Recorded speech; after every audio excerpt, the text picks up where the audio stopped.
Bonjour à toutes et à tous et bienvenue dans ce nouvel épisode de WWE News.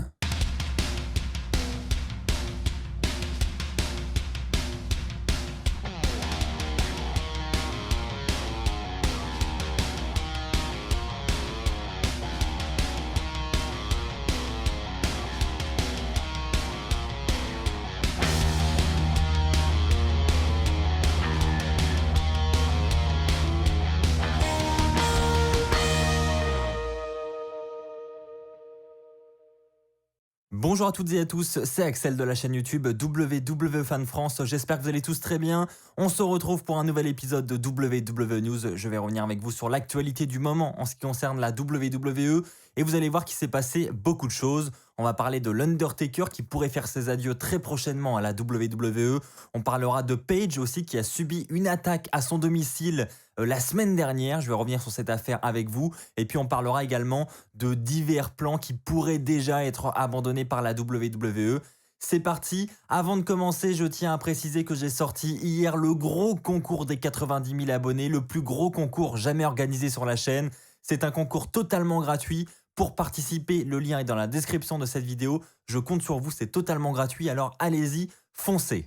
Pour commencer, nous allons parler de l'affaire qui fait un petit peu la une de l'actualité catchesque en ce moment. Ça va concerner Paige. Effectivement, Paige a eu un week-end assez compliqué puisque hier, dimanche, quelqu'un s'est infiltré dans leur domicile et a commencé à les harceler.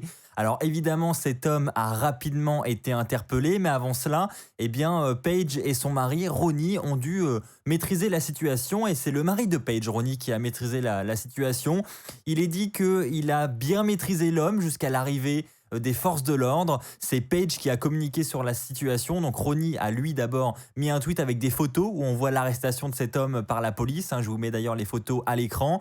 Et il dit clairement qu'il pensait qu'il allait le tuer, cet homme. Il l'a menacé de mort, très clairement. Et donc il lui a dit surtout ne m'oblige pas à me tuer et en gros ne refais plus jamais ça. Et donc je pense que l'exposer sur les réseaux sociaux comme ça, c'est aussi dire aux gens, voilà, ne venez pas nous harceler à notre domicile, c'est notre vie privée. Si vous venez, voilà ce qui va vous arriver. Donc je pense que c'est comme ça qu'il faut l'interpréter. Et donc Paige a elle à son tour communiqué et elle remercie Ronnie parce qu'elle dit que sans lui, elle ne sait pas comment elle arriverait à protéger la maison. Heureusement que Ronnie est là pour protéger la maison. Donc tout s'est bien terminé pour Paige, heureusement. Donc plus de peur que de mal. On n'a pas trop de détails sur cette situation. Est-ce que c'était violent? Est-ce que l'homme en question était armé? Voilà, je pourrais pas vous donner ces infos. Voilà, on a juste ces tweets de Paige et de son compagnon sur Twitter. Ce sont les seules infos que nous avons. Mais visiblement, c'était quand même assez chaud et je pense que les tweets de Ronnie vont être assez dissuasifs. Du moins, je l'espère.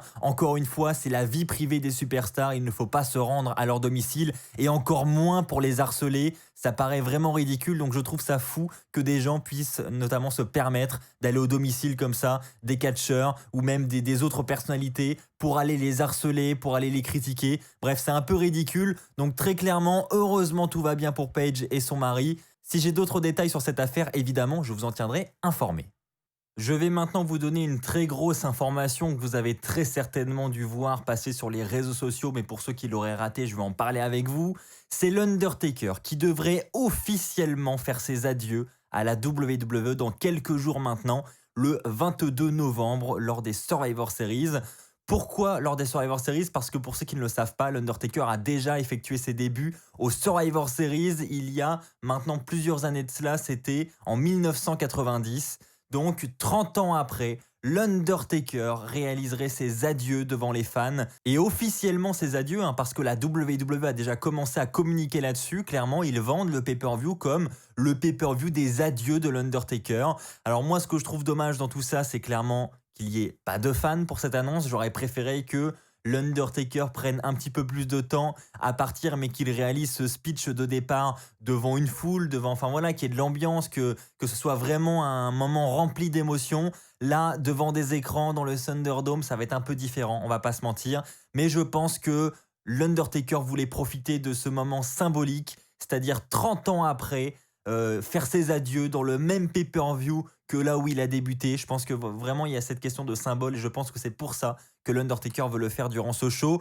Donc je ne sais pas ce qu'il nous prépare pour les Survivor Series. On sait que c'est un pay-per-view qui lui sera dédié. Il y aura toute une programmation durant le kick-off. On va revenir sur sa carrière durant toute la soirée. Mais il devrait également y avoir un speech d'adieu. L'Undertaker n'est pas prévu pour un combat, enfin du moins pas pour le moment. Donc un adieu. Alors est-ce un réel adieu ou est-ce que l'Undertaker va une fois de plus prolonger sa carrière? Et est-ce que quelqu'un va profiter de cette séance d'adieu pour venir le provoquer, pour venir le challenger pour un match peut-être potentiellement à WrestleMania 37? On peut vraiment tout imaginer. Est-ce vraiment les vrais adieux de l'Undertaker? Je vous pose la question dans les commentaires. Est-ce que selon vous, l'Undertaker va vraiment arrêter sa carrière au Survivor Series cette année? Ou est-ce que selon vous, il y a encore quelqu'un qui va venir semer le trouble pour l'empêcher de partir et pour lui proposer un ultime match à la WWE? Allez les amis, passons à la suite et pour la suite je vais parler de Tucker. Alors pour ceux qui suivent hebdomadairement mes reviews de Raw, vous le savez, tous les mardis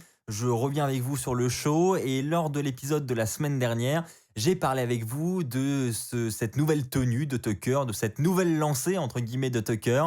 Voilà, il est apparu sous un nouveau look. Bon, entre nous, c'est pas hyper concluant, hein, je trouve. Ça donne pas vraiment envie. Je trouve que ça le met pas vraiment en valeur. Je trouve que son look d'avant était quand même beaucoup mieux.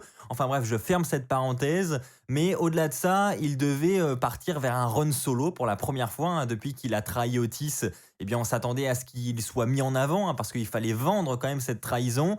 Eh bien au final, non, pas du tout, puisque la semaine dernière, il a eu un seul match. Il a affronté Ricochet.